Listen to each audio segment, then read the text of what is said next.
Thank you so much for everyone being here today. My name is Megumi Taguchi. I'm a coordinator of Japanese cultural program at Northampton Community College. Japanese cultural program was established in July in 2022, sponsored by Japan Foundation of New York. So if you haven't had a chance to visit our website or Instagram, please do and check our future events. Most of the events are free and open for public. So if you have any question regarding to the program, please contact us through the website or Instagram. Today, we have two amazing yokai experts from Japan, Alt and Matthew Meyer. We are very excited to hear what yokai are and also how they play an important role in modern Japan. This is a great chance to learn and discuss about the significance of Japanese anime, video games, manga, pop cultures, literatures, and more about Japanese culture. So please bring your questions and ask during the Q&A. Also, please let us know where you are joining this event from in the chat. Today I'm wearing dark costume. I don't know if you can see, but I'm doggy today. I hope you are wearing something. But yes, and now I will hand it over to our first speaker, Matthew Meyer. Matthew, you can start whenever you are ready. Okay. So thank you very much, Megumi, and thank you to everyone at the Northampton Community College for inviting us here today to talk. So I'm just going to share my screen and get started. All right. So just to give you a brief introduction about who I am, my name is Matthew Meyer. I'm a yokai folklorist and artist who's living in Japan. I've been living here since 2007. My background is in illustration. I studied illustration at a fine arts college in the United States. And while I was a student there, I visited Japan on a homestay program during one summer vacation. And I was very strongly influenced by not just the culture and the society living here, which I found very enjoyable, but especially with Japanese art. And looking at this from the eyes of an art student, I was fascinated with woodblock prints and the design aspects that are so definitive and unique in Japanese design and art. So I decided that after I graduated, I wanted to return to Japan and continue to pursue my interest in art over here. So just to make a long story short, I graduated and I did come over to Japan. And that's when I got really interested in yokai. It was sort of the intersection of a number of passions for me. There was my interest in Japanese language and culture, as well as art, in addition to my lifelong interest in folklore, ghosts, monsters, things like that. So it was a very strong combination of many of my interests that attracted me to the subject. And that's what I am here to tell you about today. So first, I'm just going to give you a very brief crash course on what yokai are, because some of you may be unfamiliar with the term. So yokai is a Japanese word which sort of translates into English as monster, but it's more than that. It's made up of two kanji. The first one is yo, which means attractive, bewitching, or calamity. And the second one is kai, which means mystery or wonder. So as you can see, yokai has a sense of sort of seductive mystery, but there's also an air of danger to it. The definition that I use when I'm talking about yokai in English is supernatural creatures and phenomena from Japanese folklore. And what I mean by that specifically, it's creatures and phenomena, meaning that it covers the entire realm of the supernatural. So it's not enough to say they're monsters. It's not enough to say they're spirits or demons or gods or this or that. It can also be mysterious lights, mysterious fires, sounds, feelings, even magic or curses. All of these fit under the umbrella term of yokai. I say that it's Japanese and that it's specific to Japan. We already have words for these things in English. We can say monster, we can say magic, we can say spirit. So if we're talking about English or European or monsters that exist already in our culture, it doesn't make sense to use the word yokai. So I only use the word yokai to refer to Japanese things. And finally, it's folklore. And what I mean by that specifically is that it's not owned by anybody. It's owned by the folk. It's owned by everybody in a way. There's no copyright on folklore, meaning that creatures like Godzilla cannot be yokai. Creatures like Pikachu or other copyright creatures cannot be yokai. And also it's different from mythology, which has its own sort of canon book usually that serves as a source material. With folklore, it's constantly changing from place to place and person to person. So there's no solid definition. So to go more into that, the essence of yokai is that they're unknown and unknowable. With all yokai, there are exceptions to every rule. There's no scientific or Linnaean classification system where we can say all yokai like this act a certain way and all yokai like this act a certain way. Every yokai has exceptions to the rule. There's also contradictions everywhere.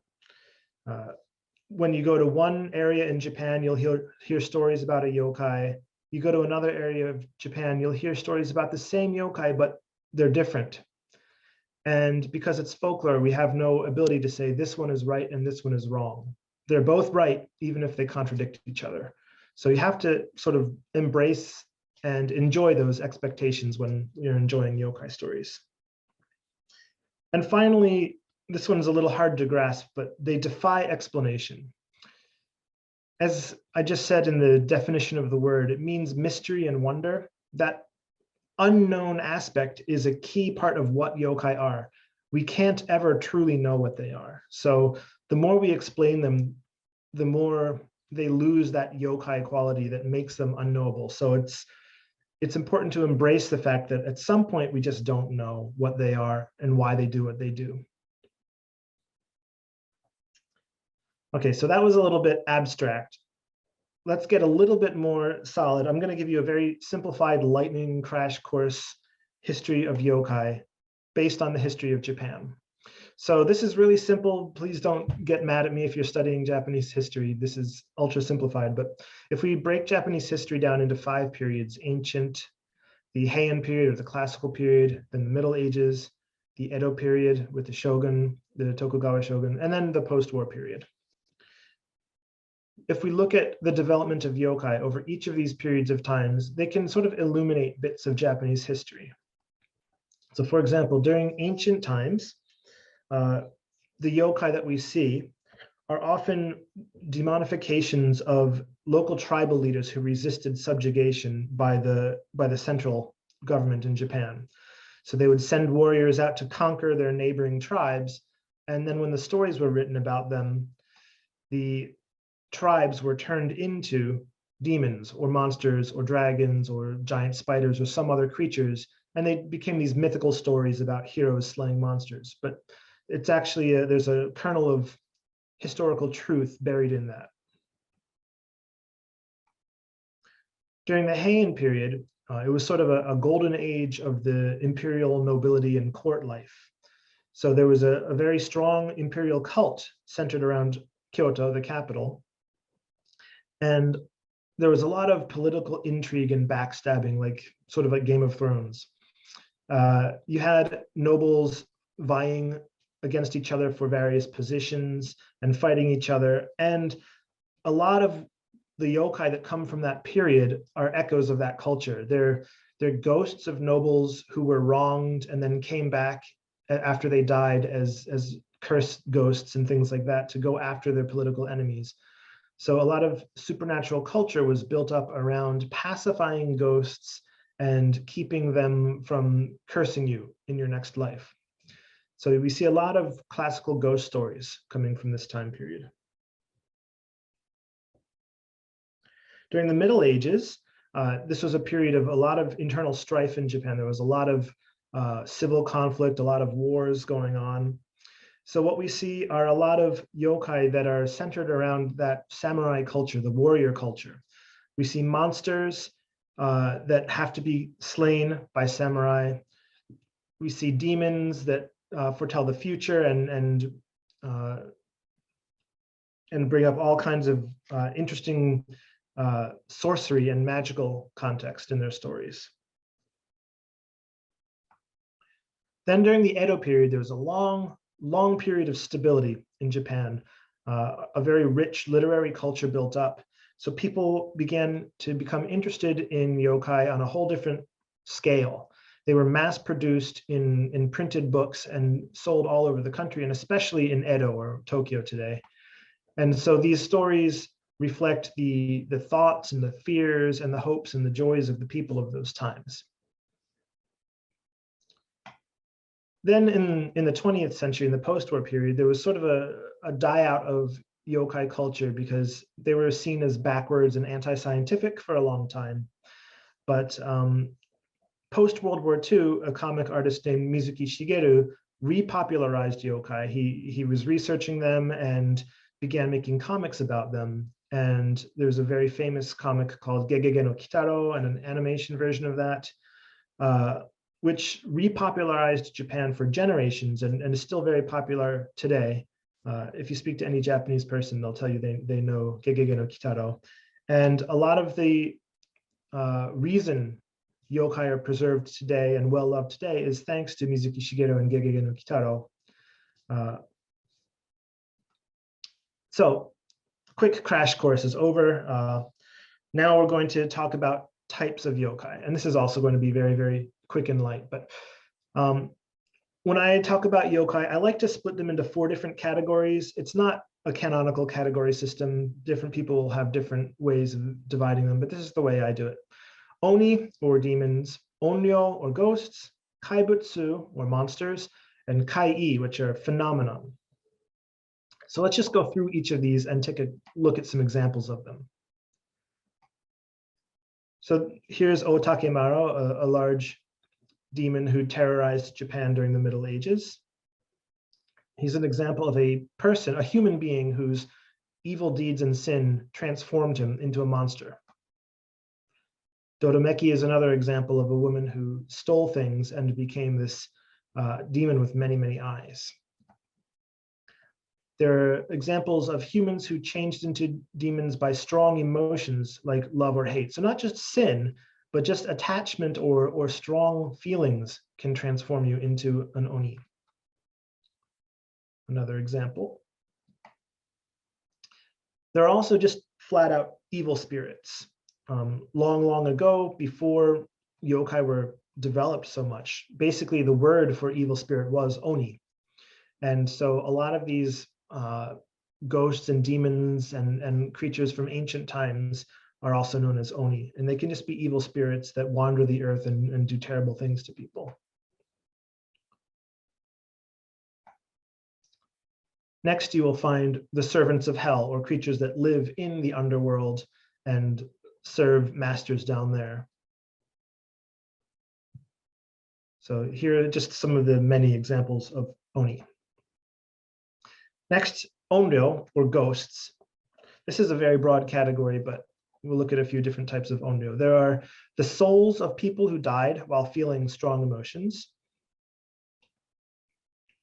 And these are some famous examples from story, Kohara Koheiji and Otsuyu. Onryo can also be the wandering spirits of living people. So these are not simply dead ghosts like we think of with the word ghost in English.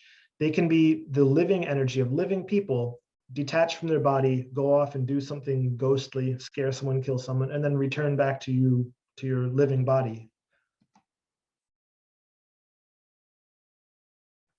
There are tatarigami, which means curse god. These are, like I mentioned before, the spirits of ancient nobility that were wronged during life. So in death, they come back as powerful evil forces. They're often the personifications of natural disasters like hurricanes, typhoons, earthquakes, volcanoes, even plagues can all be blamed on these tatarigami. And onyo are not just restricted to humans. This onyo, for example, is the spirit of snapping turtles, which have been eaten in soup, and they come back to take vengeance upon people who ate turtle soup. Or the ghost of a whale that was hunted in the sea and who takes to the ocean and now curses villages where there are lots of whalers. Okay, next is kaibutsu, which is the largest category. And I'm just going to breeze through these because we're running short on time. But we've got shape-changing animals, divine messengers, transformed humans, objects which have come to life, spirits of possession, creatures that control you and make you feel an emotion, fantastic beasts like chimeras and other monsters like that, and many, many other different creatures in this broad category. And the last category is kai, which means phenomena. And that includes phantom sounds, eerie lights,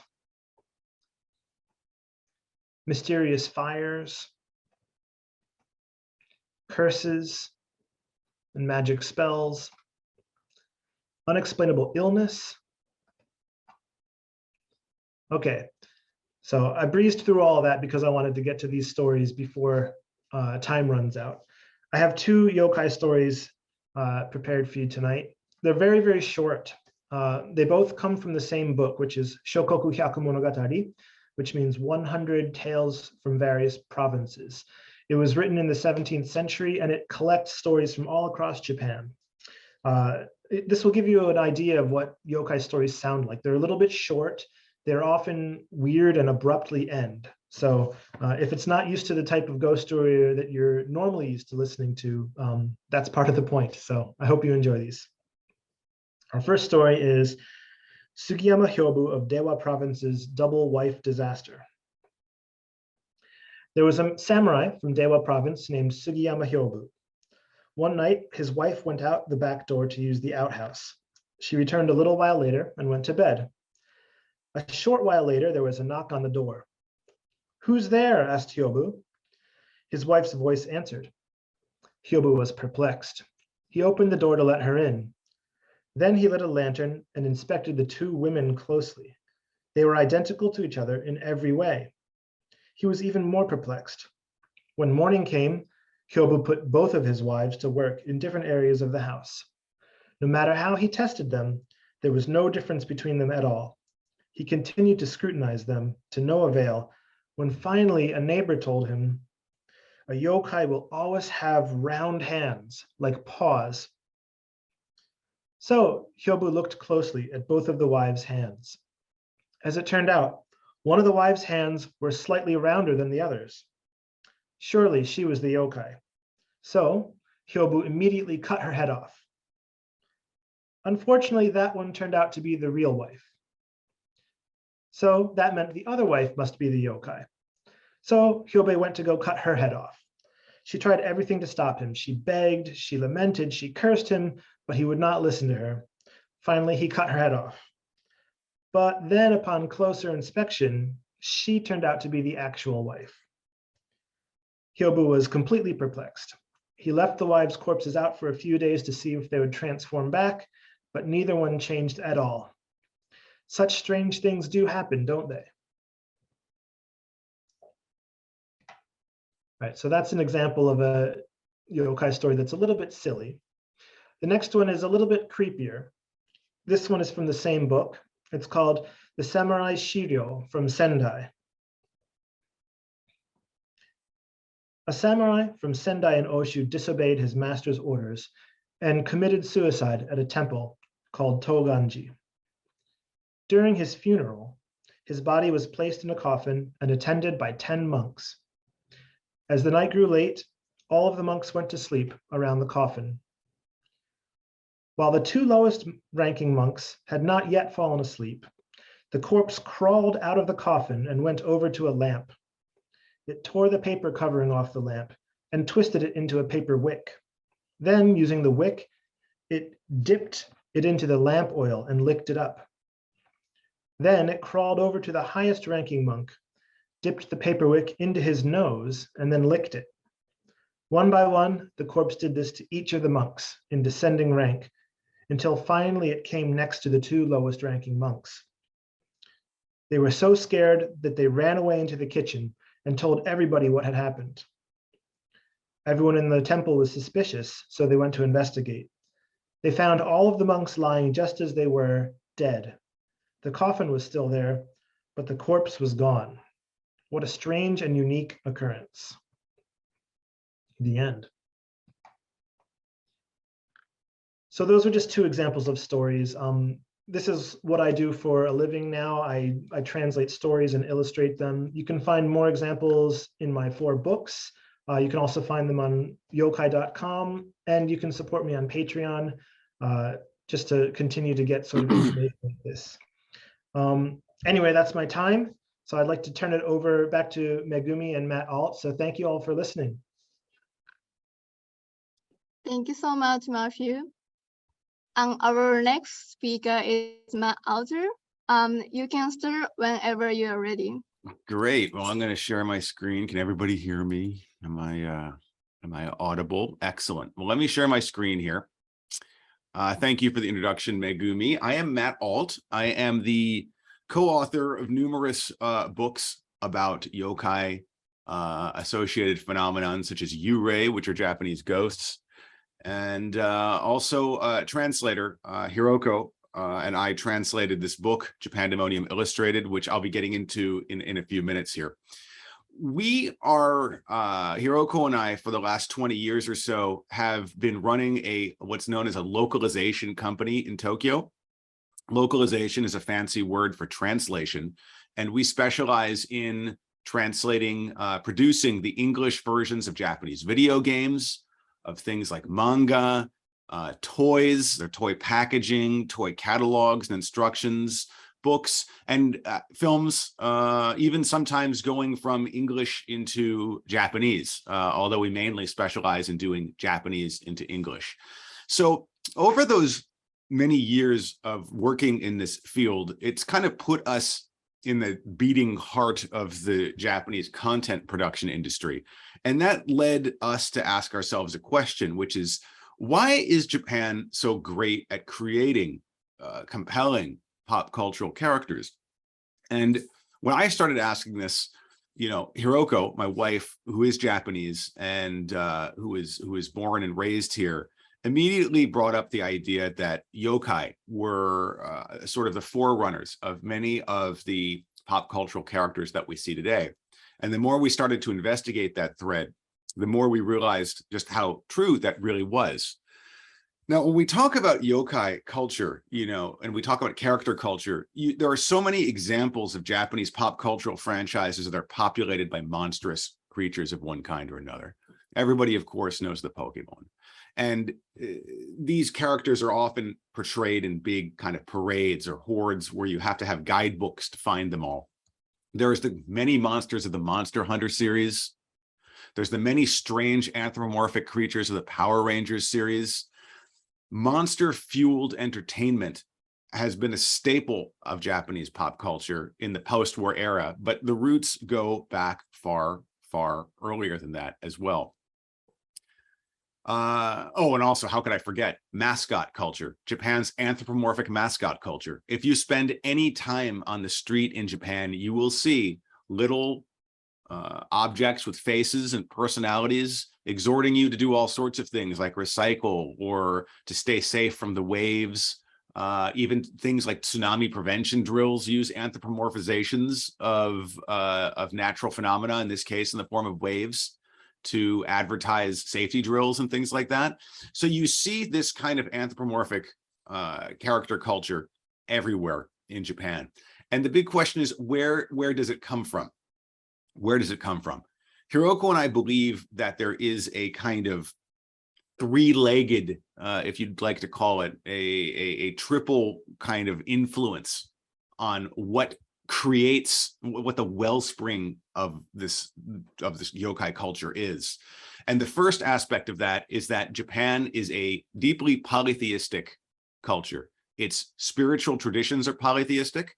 Polytheism is the idea that there is not just one God, as there is in the Western monotheistic tradition, but many gods. In fact, according to Shinto lore, the islands of Japan are populated by some 8 million kami, which is the local word for deities. And that isn't intended as a literal accounting, but more of a way to account for an unaccountable multitude. And those kami take the form of everything from creators on high all the way down to more quotidian, everyday presences. There was even a pop song a few years ago about a toire no kami-sama, a god of the toilet. So gods in Japan don't necessarily have to be these almighty sorts of existences as we think of gods in the West. And they can be, they're believed to inhabit all sorts of places. Some live on high, others inhabit terrain, some inhabit natural things like trees or waterfalls. There are even kami believed to inhabit things like words. So this idea that not just living things, but anything can harbor a spirit is known as animism. And animism is another sort of defining force in Japanese spirituality.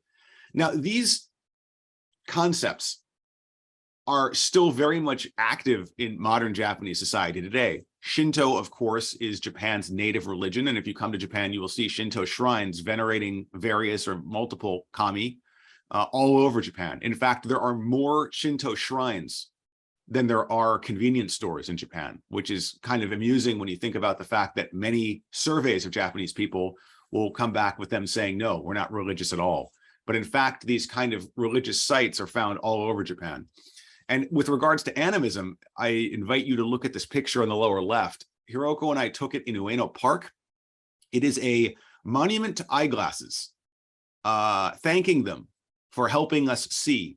Now, no modern Japanese person believes that their eyeglasses are haunted or filled with kami or spirit or anything like that. But this is just a modern vestige of the idea that we should show gratitude to the things in the world around us that support us. You know, Japan was an agrarian culture where you couldn't really make it on your own. You had to be in a village to pull together enough people to till the fields. You were dependent on the sun. You were dependent on the rain. That dependency on the natural world created this kind of sense of gratitude and undoubtedly fueled this kind of polytheistic, animistic worldview that still infuses Japanese culture today in the way that even if you're not a Christian in the West, that Judeo-Christian sort of backdrop fuels a lot of how we see the world. So polytheism, animism, this is one leg of the yokai tripod, so to speak. A second is that Japan had a very, very long storytelling tradition that goes back over 1,000 years. This is Genji Monogatari. It is the world's first modern novel. And so you have this very developed storytelling tradition for a very long time. And this storytelling tradition, in turn, was fueled by the fact that Japan has a lot of regional folklore and oral storytelling traditions. Matthew touched on those in his speech, in that these oral sorts of fables and legends were passed from person to person. So storytelling was very much a part of Japanese culture since time immemorial. And then around 1,000 years ago, the first modern sorts of novels started to come out of Japan, modern storytelling traditions. Japan also has a long history of craftsmanship. In pre-modern Japan, craftspeople actually occupied a rung of society of their own. Japan was then a kind of caste society with samurai at the top, farmers, craftspeople, and then business people at the bottom. Craftspeople were venerated basically for their incredible ability to make things. And you can see examples of this craftsmanship all over Japan. This craftsmanship combined with the storytelling tradition came to, whoops, this is actually jumping ahead here, came to give us in the Edo era, highly refined popular visual arts. We like to think of Japan as a unified singular society today, and it is. But it wasn't always the case. Japan in the up until about 1600 was a patchwork of little fiefdoms, kingdoms, and warlords vying for power. That all changed in 1600 when the country was unified under the shogun Tokugawa Ieyasu. The unification of Japan brought peace, relative peace to the land, and along with it, the rise of a middle class. And particularly in urban areas where you had a wealthy, educated, and bored middle class, you got a demand for all sorts of entertainment.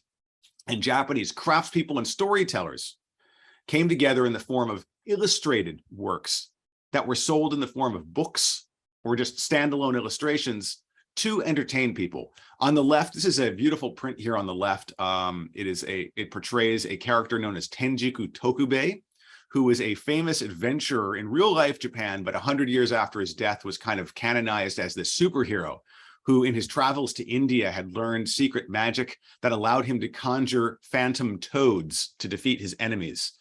This character became the basis for another character, a ninja known as Jiraiya in the early 1800s, who later became the inspiration for an anime many of you have probably heard of called Naruto.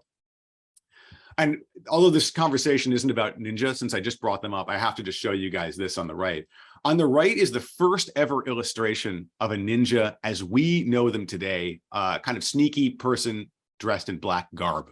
This illustration was by Katsushika Hokusai, he of the Great Wave over Kanagawa, one of Japan's greatest artists. And he drew this kind of as a joke in one of his art collections called, tellingly, Hokusai Manga. This illustration from the 1850s is where all of that ninja culture that we know today comes from.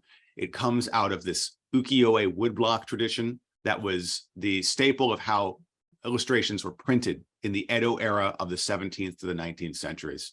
And actually today, I think you can make the argument that ninja and yokai are sort of the proto-mass media characters that we consume today. They're still popular today. So, Edo era, you have this highly refined visual art culture, and you have this tradition of storytelling, this tradition of oral tales. Well, in Edo of that time period, yokai related entertainment was some of the most popular in Japanese cities. You had yokai books, entire books devoted to yokai tales. You had yokai fashions. This is a fireman's, like a thick coat that a fireman would wear here with a beautiful illustration of a yokai, a spider on it. You had yokai games. There were parlor games, such as Hyaku Monogatari, which is a sort of group game where everybody would get together in a dark house at night and tell 99 scary stories with the hope that when the 99th was told and the last candle of the night was blown out, that a yokai would appear and scare the daylights out of everybody who had gathered there to hear those spooky stories in the summer months. There were even yokai karuta cards. These karuta are used to play a traditional Japanese game. And you can see on them, they have yokai motifs. And it's really just fascinating and interesting to me to think that hundreds of years before Pokemon swept the world, that people in Edo were playing with yokai cards that are really startlingly evocative of the ones that modern kids and adults play with today. So now you have this kind of understanding of how yokai culture, thanks both to what Matthew was saying and what I was talking about here, about how yokai kind of arose from the Japanese oral tradition and were sculpted into the roots of what we'd consider modern characters today. But I'd like to talk a little bit more about that yokai culture in depth. So yokai is a relatively modern word. It actually only became widely used in the 20th century. Before then, yokai were known by a variety of other names. Obake, bakemono, mononoke. All of these things, oni, depending on what era we're talking about. All of these words share a certain root, bakeru in Japanese. Bakeru is a word that means changed or transformed. So a bakemono is literally a transformed thing, but we could think of it in colloquial English as shapeshifters. People of old saw yokai as shapeshifters. They were things that would change form to either trick us or hurt us or simply spook us. And that's one of the big reasons that there are so many different types of yokai out there. Matthew has organized his in a slightly different way than we do. We're mainly focused on the kind of visual aspects of how they appear, because in our books, we we kind of organize them into guidebook style. They're human-shaped yokai. There are yokai that we would associate with something monstrous, you know, like giant skeletons or kind of frogmen. There are yokai animals, that change shape and take different forms to trick us. There are even yokai of man-made objects that for whatever reason have taken uncanny sentient form to trouble us in some way or another. Now, this is an echo of what Matthew was saying. We too, Hiroko and I too, believe that yokai should only be translated as yokai. This is an old actual trick of the localization trade, which is that when you have a word that is succinct and that captures a unique cultural phenomenon, you actually shouldn't translate it at all.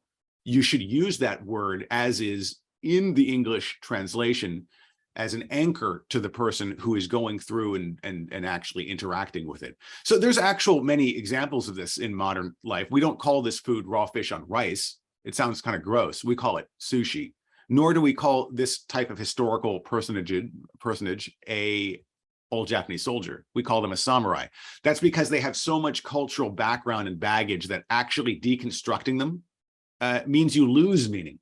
So that's why we use the Japanese words for these things. And like Matthew, we also agree that yokai are yokai. The words monster or demon just have too much Western cultural baggage to define what yokai are.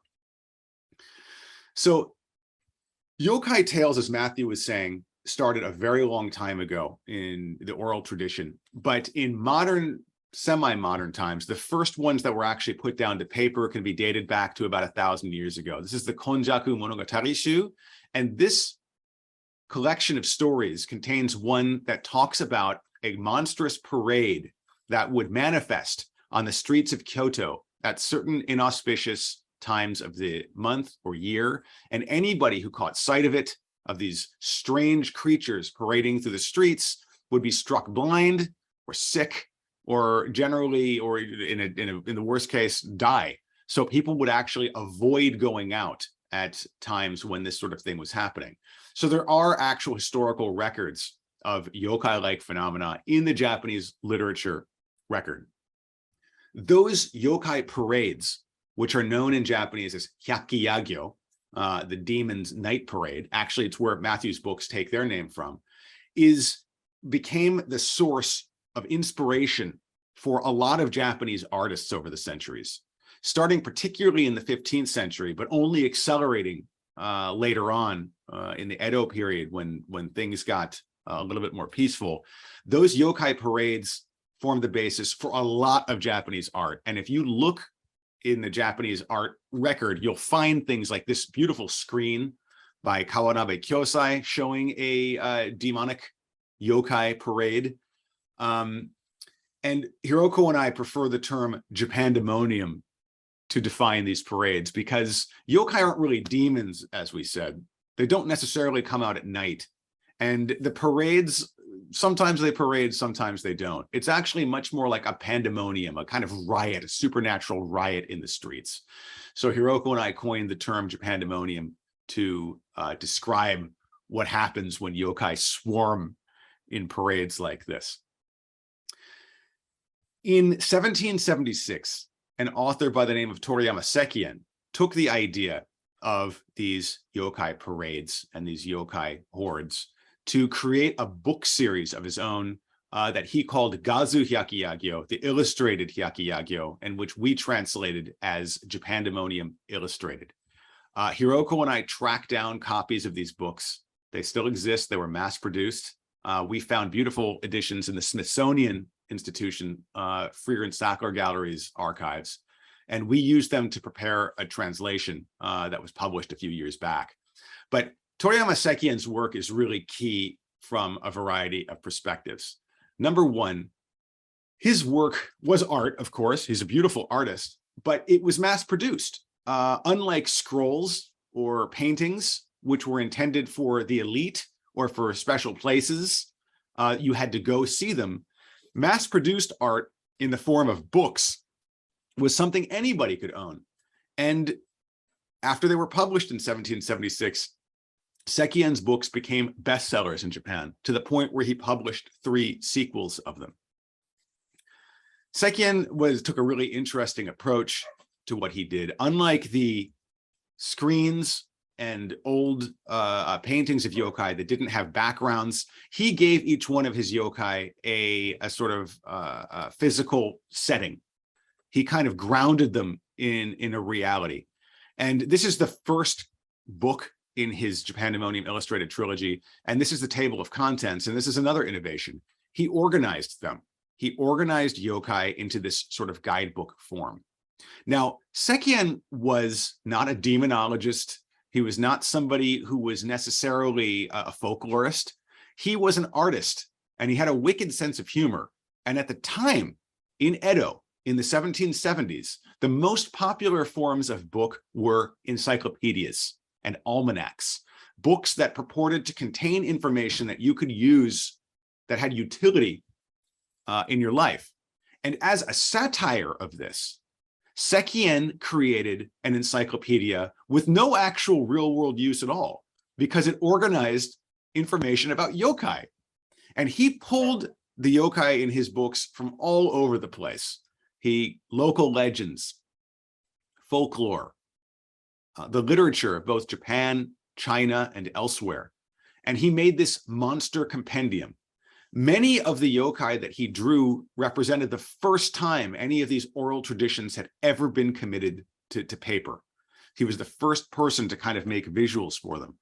And the ironic aspect of this is that by becoming bestsellers, Sekien's books actually became the de facto reference guide and standard for drawing many of these creatures. In fact, the way that we visualize a lot of the yokai can be traced directly back to the illustrations that Sekien did in the pages of his book.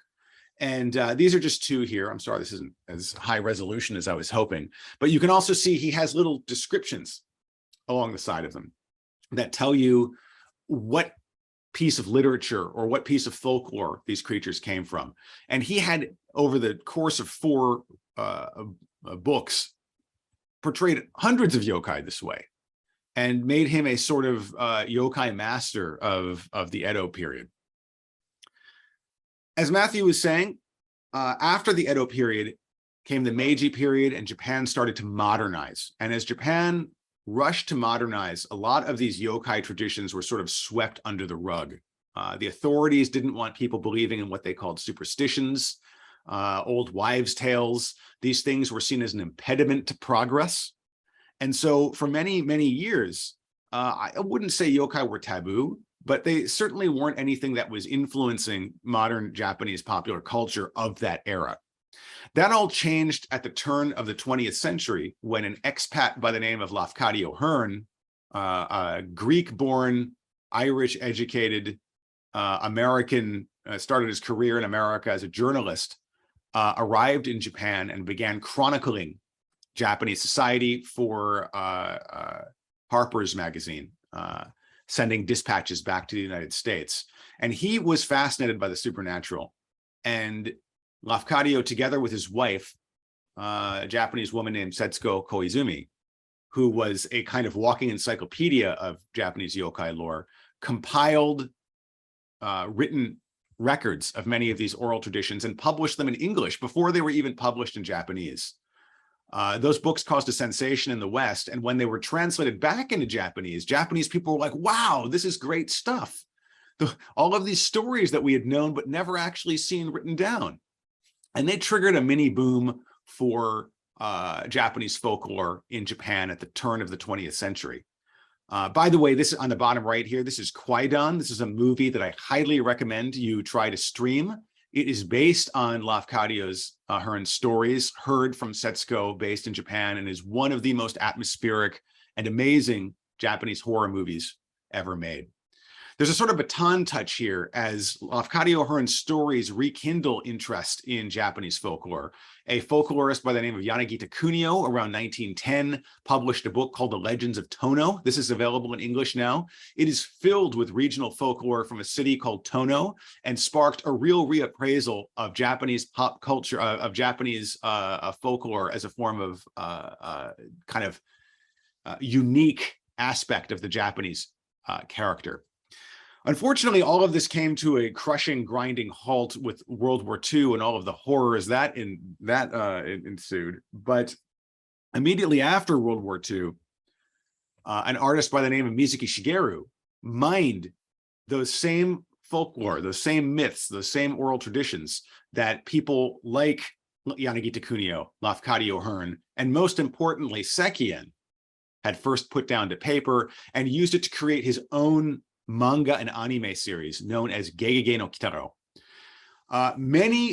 This was a huge hit in Japan in the 1960s. The anime, the manga came out in 1960. It was animated in 1968 as a black and white series, and many times again over the years. It's safe to say that most Japanese people, this is their first introduction to yokai lore. And for many Japanese people, Mizuki's characters are synonyms for yokai. Mizuki was a folklorist himself. He was very aware of these traditions, and many of his illustrations are taken directly from Sekien's work and kind of re-injected them into the Japanese mainstream, into the kind of hearts and minds of Japanese children. Now, yokai entertainment, kind of building on what what Mizuki did, is there's a lot of yokai entertainment out there in modern Japanese pop culture. In the aughts, there was a fad for a cartoon series called Yokai Watch. Some of you may know that was a sort of Pokemon influenced show, but you can see aspects of yokai lore in all sorts of Japanese entertainment. At bottom is Demon Slayer, Kimetsu no Yaiba. This was the highest grossing movie on the planet, not just in Japan, on the planet in 2020. And it features not directly, but a lot of yokai influenced and oni influenced characters and lore in it, introducing again Japanese kind of spirituality and folklore to a new audience of viewers. And here's on upper right is a show Netflix just greenlit about Oni, the thunder god's tale. So Japanese folklore is definitely not forgotten in Japan. It is definitely a kind of vibrant, contributing to Japan's rise in the post-war era as a fantasy superpower. And in closing, Matthew told you some fun yokai stories from times of old, and I want to tell you one that kind of bridges to right now. In 1840, the residents of a village in Kyushu reported seeing strange lights off the coast hovering over the ocean. And eventually a lawman was dispatched to go down to the ocean and see what was going on. And what happened shocked him. He encountered a yokai hovering over the waves, and it turned to look at him and it uttered its name. It said, "I am Amabie." And then Amabie said to the lawman, "If plague should come to the land, show my image to the people." And then it sunk beneath the waves, never to be seen again. The lawman wrote of, he told the authorities of what had happened, and it was written up in a local newspaper at the time. This is a actual copy of that article containing this really charming sketch of Amabie. I'm not sure if it was made by the lawman himself or the reporter who he told it to, but this story was printed in a Japanese newspaper and then basically forgotten for centuries, after a century and a half after 1840, until 2020, when plague really did hit the land. And some yokai fan on Twitter decided to post his own drawing of Amabie, which sparked another person to share their picture of Amabie, and another, and another, and another. Some were cute, others were stylish, some were really grotesque, a few even kind of sexy. And to a one, all of these people sharing yokai's, sharing Amabie's image, were doing it to try to keep the plague at bay, the only way they could at that time. Now, nobody in Japan believed that actually sharing images of Amabie would really cure us of the coronavirus. But it's a great example of how yokai can act as mediators in situations of conflict. They can kind of deflate tension by helping us laugh or smile at situations that are unexplainable or uncontrollable. By drawing amabie, we didn't do anything to actually stop the coronavirus, but we did connect with one another. And that's what yokai really are. There are ways that we connect with one another by telling stories and by putting faces on phenomena that scare us all. Amabie was so successful at kind of deflating the tension to a degree that the Japanese government even adopted amabie, the original illustration of amabie, to use as the mascot in its COVID-19 prevention campaigns. All of this goes to show you yokai never die. They just bide their time, waiting for the right moment to reappear. Amabie is a great example of that. If you go to Japan, I guarantee you will see her everywhere. Anyway, that's it. I think I've hit my limit for my presentation. Have I? Is there more? I can tell. I can keep talking about this all day, but I think that's about it for me. So maybe we can throw the floor open to Q&A. Yes. Q&A. Okay. Thank you so much, Matt. Thank you. So now we are going to move on to Q&A. So you should be able to unmute yourself.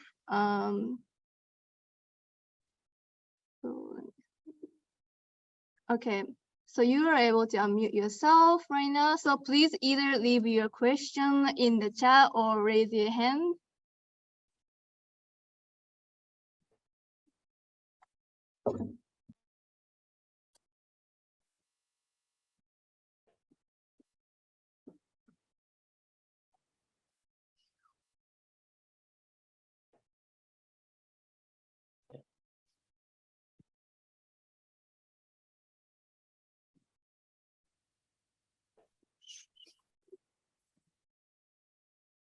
Go ahead, Ronnie.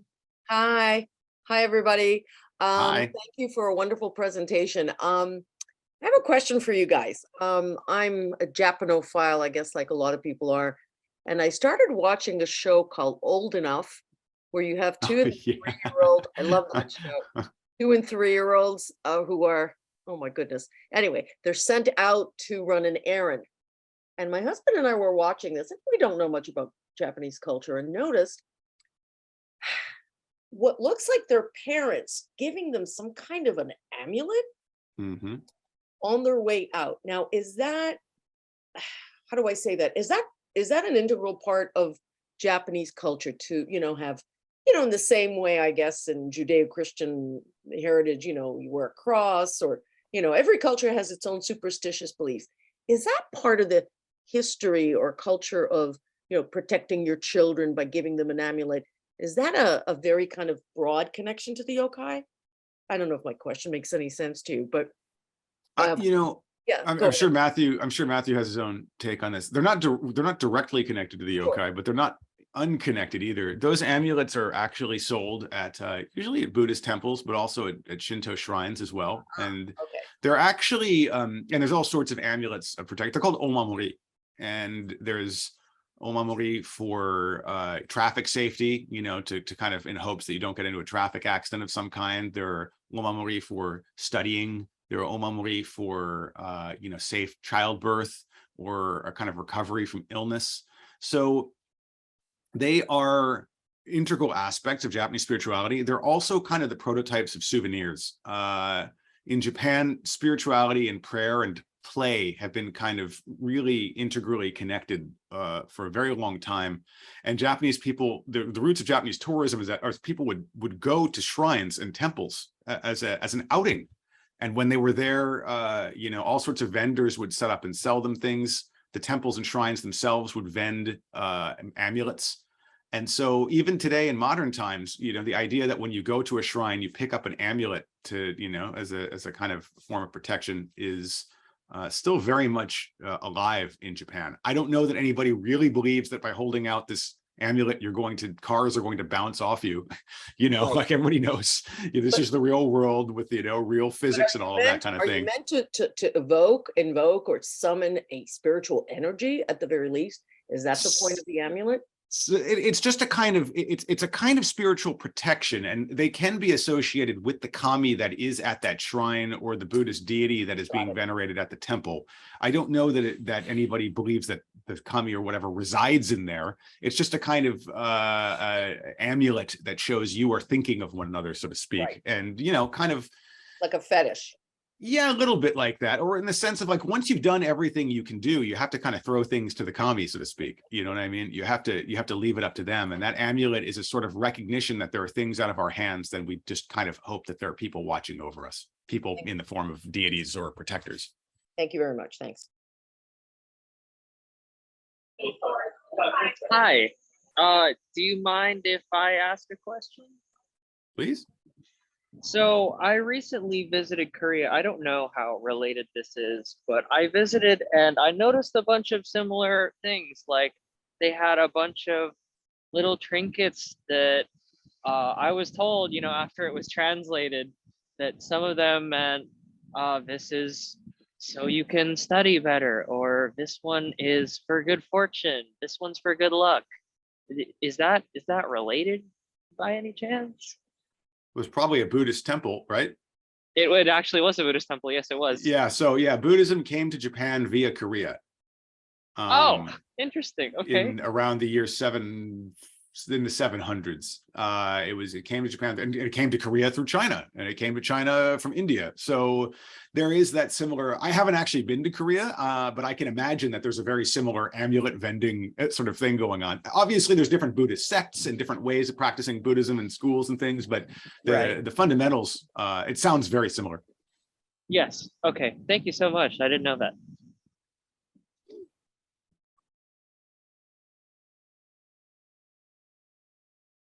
Bring it on. Nobody has any hauntings. Nobody has any strange creatures lurking in their houses. Matthew or I could probably tell you what those strange creaking sounds are you hear at night. Can I say something? Please. Yeah, my name is Ruth, and I didn't know anything about this. And thank you for making this presentation because it's fascinating. And thank you for opening that door for me to a new, realm of knowledge. Excellent. Thank you so much. I'm very happy to hear that. Yes, thank you. No question, just that? Thank you. Rami, do you want to go next? Hi, yes, thank you. Thank you for the great presentation. It's pretty interesting to learn more about kind of the history, past and present of yokai. I'm kind of interested in how yokai are coming, in a way, coming back, but maybe it's more like a new resurgence of yokai, kind of separated from their historical roots, especially through, the return of amabie and games and manga and anime. And especially now that a lot of these are, popular around the world, would you say that yokai as well are kind of globalizing too? And almost in a way that, we can't translate the word yokai, would it become part of like English language, like some other Japanese words have become? I mean, I think if you look at now compared to 10 years ago, the global awareness of what yokai are has increased just indescribably large. I mean, 10, even 15 years ago, if you said the word yokai, people would have no idea what you're talking about. Today, if you say it, there are still some people who don't know what it is, but I'd say the vast majority of people who are online, aware of, who have Netflix subscriptions, who've played video games, probably are familiar with the word yokai. At the very least, they've heard it, they know it's something Japanese.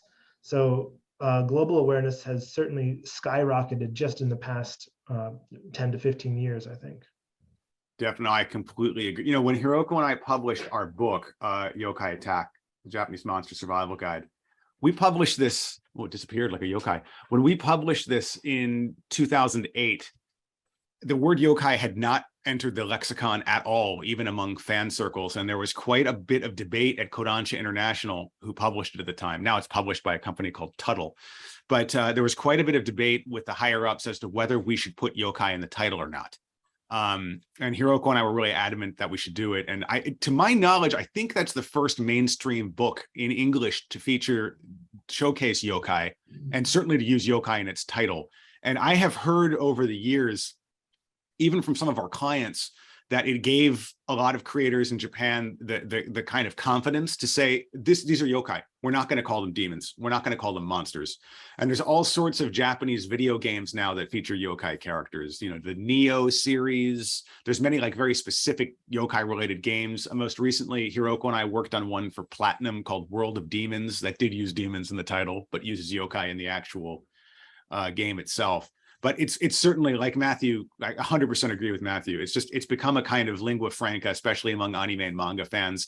And to get to your original question, I really hope it makes it into the Oxford English Dictionary as a loan word. That's literally one of Hiroko and my main dreams. And not just in the English language too, but globally as well. Yes. My books have been translated into other languages as well. So I just went to Italy earlier this year for a book fair, and the number of people there who were conscious of yokai, with even so few books printed in Italian about yokai, but they still knew what yokai were. It surprised me. I was not expecting that kind of reaction, but that's great. Yeah, I think the word has taken root across the globe. So I don't think we have to wait too long before it's in the Oxford English Dictionary either, Matt.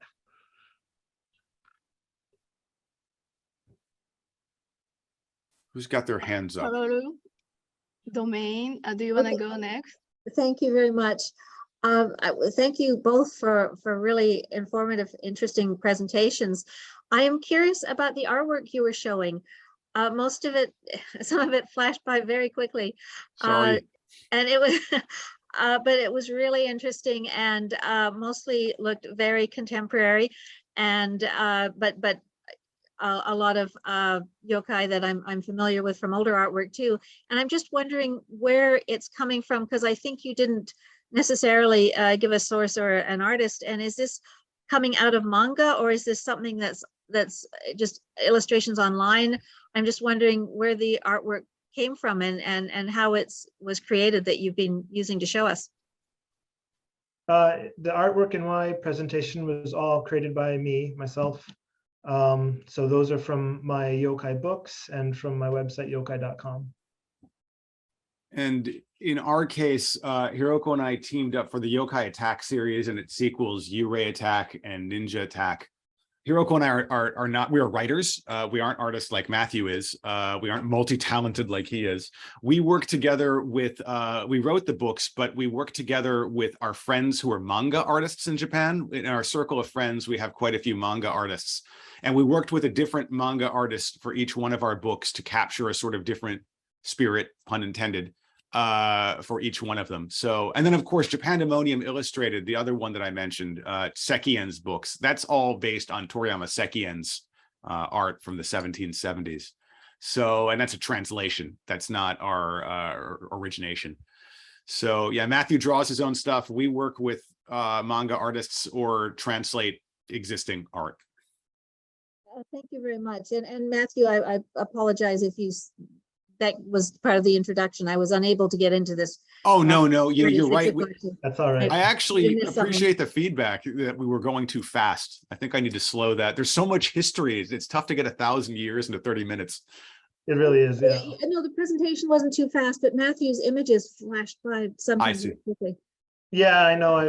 There's so much to show, and only so much time to show it in, and I didn't want to step on anyone's feet for time, so. No, it was lovely images, and thank you very much. Thanks for coming. Thank you. Jennifer, do you want to go next? Hi guys, I'm a big fan. I have both of your guys' books. Oh, thank you. Thank you. Big fan. I love to read Yokai Attacks with my kids. They love it. That's great. I'm actually headed to Japan to visit one of my best friends who's stationed in Atsugi next April. Is there anywhere that you would recommend that maybe haunted or like yokai themed that I should go? Well, I guess this is one from, you want to go in Tokyo? She's in Atsugi, which is not too far from Tokyo. We're planning on going to Nikko for a couple days. Yeah. Then we're going to go down to Kyoto for a couple days. Well, Nico is dedicated to the spirit of the Shogun Tokugawa, so be on your best behavior while you're out there. The haunted is a little tough because haunted is in the eye of the beholder. But if you are into the outdoors at all, I would really recommend, and you're probably going to be in perfect timing for the changing of the leaves, Mount Takao, which is about an hour outside of Tokyo. I don't know how far it is from Atsugi. It's actually probably closer. That is considered to be a mountain of the Tengu, which are a kind of mountain spirits. Here, I can actually show you by quickly sharing a screen. They are mountain spirits that are believed to inhabit and have been believed to inhabit that area since times of old. And you can see statues of Tengu there. They're kind of these bird-like creatures. Some have bird-like beaks, others have long noses. They're protector spirits, yokai of the mountains. And these photos at left were actually all three of these were taken at Mount Takao. Giant sandals that are left as offerings for the Tengu, giant Tengu masks. There's also many statues. And this is Tengu stuffed animals you can get there. So I would really recommend going to Mount Takao for a quick dose of your yokai lore. There's also a great temple devoted to Kappa in Kappabashi, the kitchenware district of Tokyo. You can see a mummified Kappa hand there if you dare. Yeah, and that's a question that gets asked a whole lot. And it's a hard one for me to answer because yokai are sort of everywhere. So there's not really like a yokai place to go. There's no place it's like, oh, come here because we have yokai, it's haunted, because they are so ubiquitous. You literally cannot go to a town in Japan that doesn't have something related to folklore in it. Any temple, any shrine, I mean, pretty much any street has a local legend if you're able to dig it up. If you want to go to some place that has a lot of yokai, I would recommend that the Miyoshi Mononoke Museum, which opened up in 2019 in Hiroshima Prefecture, it's the largest collection of yokai material in one place, and it's an absolutely fantastic museum that it's just absolutely fascinating. So it's a little bit out of the way, being deep in the mountains of Hiroshima, but if you can get out west, that's absolutely a yokai pilgrimage place I would recommend. And going into the mountains is basically a great way to see yokai. You know what I mean? Exactly. Yeah. It's interesting what Matthew just said because it's totally true. And I should have been more clear about this in my talk too. Yokai didn't really have visuals until fairly recently. Sekien and the people who drew those yokai parade scrolls in the 1500s, until then they were believed to be invisible.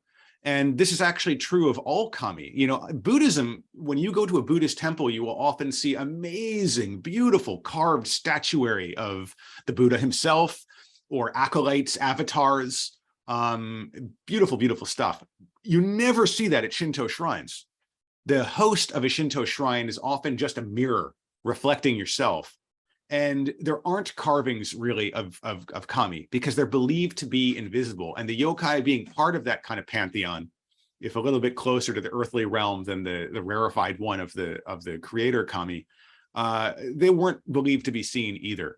So yeah, like a lot of the haunted places, so-called haunted places in Japan are kind of the same sorts of places you'd see on shows like Ghost Adventures or stuff like that, like really kind of broken down, scary houses. People are not looking for yokai in there. They're looking for like spirits of the dead, like that kind of thing. They're looking for ghosts or, nobody's looking for a tanuki there or a kappa. They're looking for basically human ghosts, which is why Hiroko and I kind of think of human ghosts and yurei as a separate thing from yokai, but that's another lecture for another time. Thank you. Also, I want to read something from chat. Is there any recommendation for like a yokai documentary?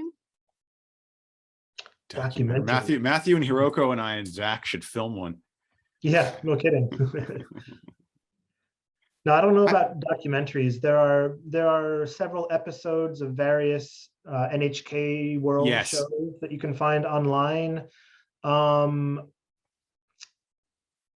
I can't think of like a specific episode, but if you search around, I'm sure you can find some streaming services that will have NHK episodes.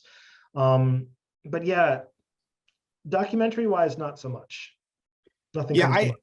I am a co-host of a show called Japanology Plus on NHK, and we covered yokai in at least 2 different episodes. So if you go like onto the NHK website or onto YouTube and search for Japanology Plus and yokai, you will certainly find those episodes on there. Whether they're pretty short, 30-minute sorts of things, and we go to pretty pinpoint places, but you might find them interesting. And so Danielle, would you like to ask the things you put in the chat?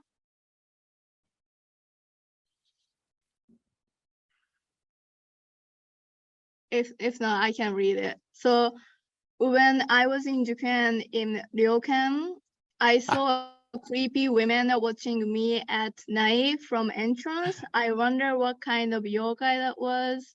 That was scary. Maybe it wasn't. Maybe Might it have was been a Yurei. nasty customer. Yeah, exactly. Another lodger. Does Thomas have a question? Yeah, Tom. Yeah, sorry, Tom, go ahead. Hi. So Hello. thank you both for getting up so early in the morning to talk with us, because we're ready to go to bed here. Okay. And I have a couple of questions. I believe you're both American? Yes. Yes. Okay, so my question is, did you find out about yokai in America, and is that what led you to move to Japan, or did you move to Japan for some other reason and then you found out about yokai? You want to give your origin story first, Matthew? Sure. I found out about yokai before I knew there were yokai.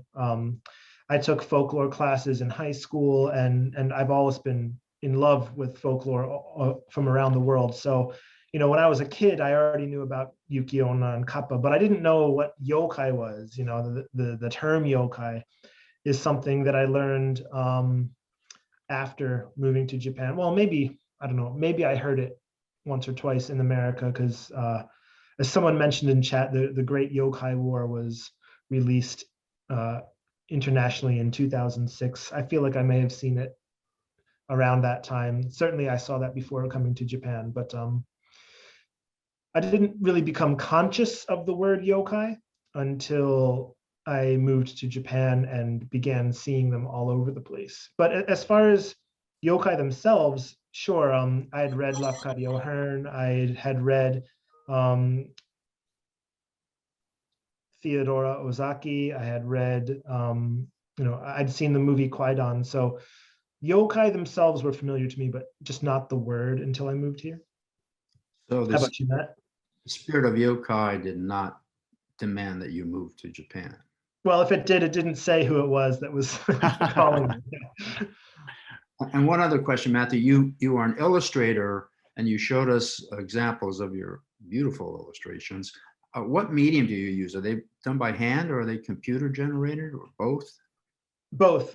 So I've painted with all different types of media over my life, but the yokai illustrations I showed today start out as pencil drawings, which are then scanned in and painted digitally. Painted digitally by hand. I've got a tablet with a stylus, so it's by hand but not on paper. All right, thank you very much. And Matt, your journey? Yeah, so I'm a little bit different than Matthew. I was obsessed with Japanese anime and Japanese, toys in particular ever since I was born in 1973. I was raised in the 80s, which was during the first wave of Japan's pop culture hitting young people all over the planet. Nintendo, Walkman, Discman, PlayStation, all of that sort of stuff. I actually recount this in a more recent book I've done called Pure Invention, how Japan made the modern world. But I moved to Japan in around 2003 with my wife, who is Japanese, native born. We met in the States and we founded a company together that localized Japanese entertainment products. And she is the one, I had known about yokai from anime and manga. I hadn't realized how deep the well went, so to speak. And she is a huge fan of Japanese spook stories. She was raised on them.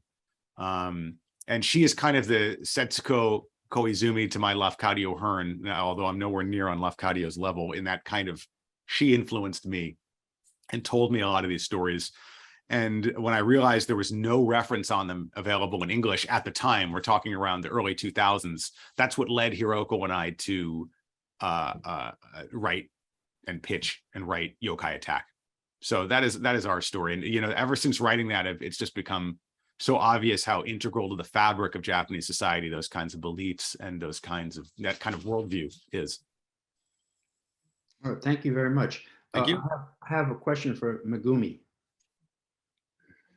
Okay. So Megumi, you were born in Japan and you grew up in Japan and you came to the United States in your early 20s. So what did you know about Tokai, or Yokai rather, in Japan when you were there growing up? I feel like I never had a chance to learn like deeply about it. So I think, I mean, this is a really great opportunity for me to learn about yokai because I feel like not a lot of Japanese people even know about it. It's interesting. Okay, so you had to come here to learn about yokai, which is a Japanese folklore tradition. That's interesting. All right, thank you. But I think people will realize once they leave the country, I think people will see more about what is happening in Japan and what we have to improve, you know, Japanese culture. Well, thank you, Megumi, for organizing this really wonderful event, and to Matthew and Matt. Thank you. Thank you. Your knowledge and experience and your artwork with us. So when are you two guys going to get together? And like, you're the writer and you're the illustrator. So yeah, we're just so busy, you know, so much going on. One of these days. And the hard thing is that we live so far away from each other. You know, Matt's in Tokyo and I'm all the way out in the middle of the rural area. So I don't get to go into the big city all that often. I'm kind of in the mountains digging up yokai where they live. Yeah. Well, I'm looking forward to your first collaboration, that's for sure. Thank you. So unfortunately we have to wrap it up, but I hope you learned a lot of things about yokai and also about Japanese culture today. So this event is recorded and we will send it to you as soon as we can. So you will have a recording if you sign up for this event. I mean, I'm sure everyone who are here today already signed up for this event, so you will be able to receive the email and the recording from us. Before we wrap up the event, I'd like to announce some of our upcoming events. I will share the screen.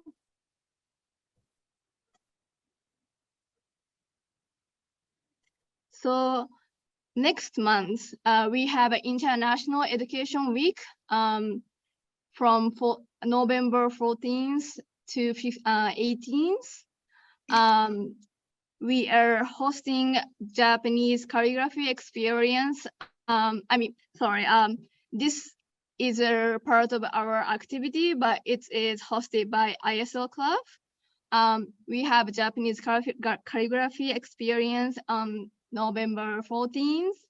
And we have a kimono makeup demo and performance event by Nihon Byo dancer Hana Takehiro on November 15.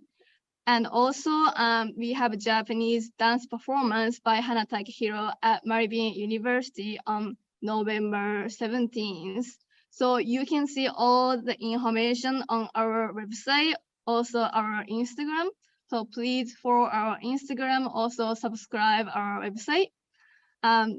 Thank you so much for joining us tonight. And don't forget to come back for our future event. Thank you so much. And thank you so much for Matthew and Matt for joining us and giving a presentation for us. Thanks.